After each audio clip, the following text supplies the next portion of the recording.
¿Cómo anda el Mujica ese? Me imagino que en cada lugar y en cada momento hay desafíos distintos, ¿no? Yo creo que este periodo hay un riesgo muy grande, que es la subordinación a un Estado, en nuestra región por lo menos, que ya no es el Estado represivo, neoliberal, del menemismo y de aquellos años del neoliberalismo más duro, es un Estado más sutil, más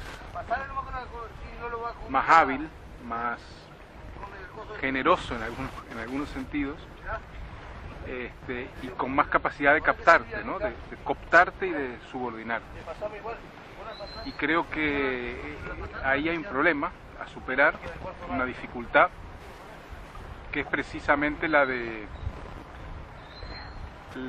seguir adelante pasando por encima de esas políticas sociales, trascendiéndolas sin caer en su trampa.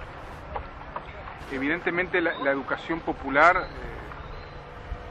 es un mecanismo que utilizan los estados hoy, o por lo menos prácticas muy parecidas a la educación popular, y distinguir la educación popular emancipadora de la subordinadora es más complejo que antes. Antes el escenario era que en los sectores populares, los territorios en resistencia, había militantes y sectores populares, y enfrente los policías, ¿no? Hoy en día ahí hay una legión de trabajadores sociales de los ministerios de desarrollo social y de ONGs y de gente que va a ayudar, y bueno, y los niveles de confusión son mucho más grandes. La educación popular, para revivirse, para ser útil a la lucha, tiene que radicalizarse.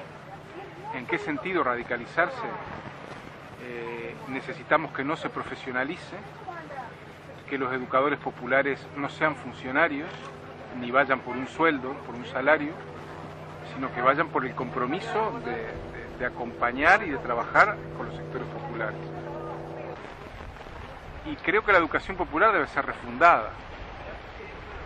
Y ya no es una herramienta que los educadores populares llevamos a los sectores populares, sino que creo que lo mejor que nos puede pasar es que los indígenas, los campesinos, los pobres de la ciudad se apropien de mecanismos y de herramientas y los utilicen como ellos crean que es mejor utilizarlos. Por ejemplo, la educación popular fomentaba la organización de los sectores populares, como en sindicatos, en movimientos.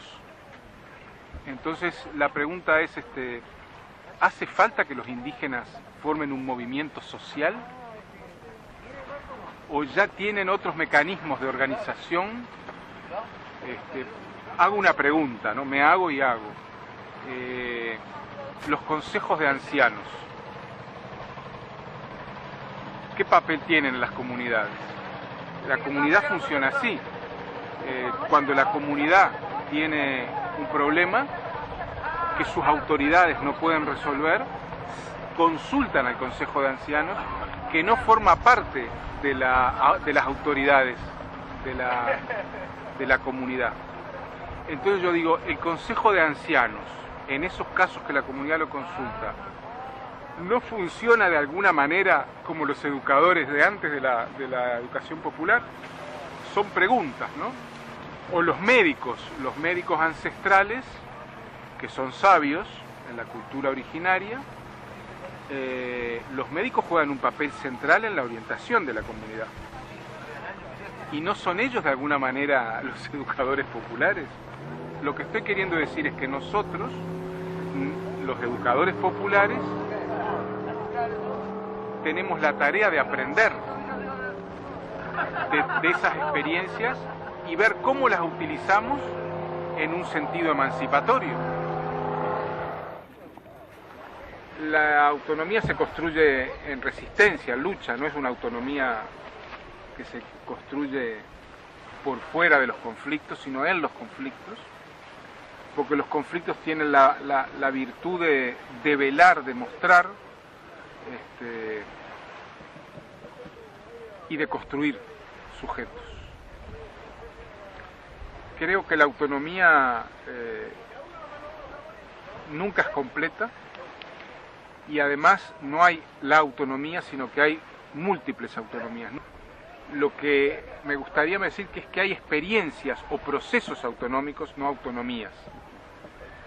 Porque sí hay instituciones autonómicas, o puede haberlas, pero son instituciones postestatales, ¿verdad? Que aún no sabemos muy bien lo que son. Y yo creo que decir que ya sabemos lo que es la autonomía es limitarla.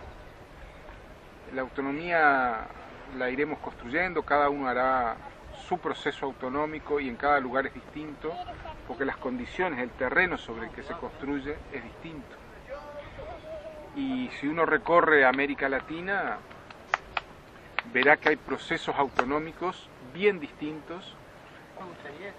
No es lo mismo la autonomía en una favela de Brasil que en un barrio de Buenos Aires, porque los problemas son otros, porque la tradición es otra, porque la cotidianeidad es distinta, y en algunos lugares necesariamente creces, el proceso es antagónico al Estado, y en otros lugares puede haber vínculos con el Estado. O sea, ahí no hay principios de ese tipo. Hay procesos de autonomía en el cual el Estado provee ciertas cosas a nivel de políticas sociales, y eso no inhibe que haya un proceso autonómico. Y en otros, por el tipo de relación histórica con el Estado es tan corrosivo que no se puede entrar en vínculo. Entonces, hablar en general sería un poco difícil, establecer una teoría general de los procesos autonómicos, que es a lo que tendería la sociología y a lo que tendería la izquierda, incluso los partidos, y de lo que se trata es de potenciar y de intensificar procesos autonómicos, que no están fáciles, porque los estados han aprendido mucho a cómo neutralizar la autonomía, pero que sí son posibles. Y bueno, y en esas estamos. Yo puedo pensar una realidad muy concreta y ver que en la selva, en la montaña y en la ciudad, en el mismo país, las tres autonomías tienen procesos distintos, tienen características distintas sobre una misma base, ¿no? Por otro lado, la autonomía es la forma elemental de la vida.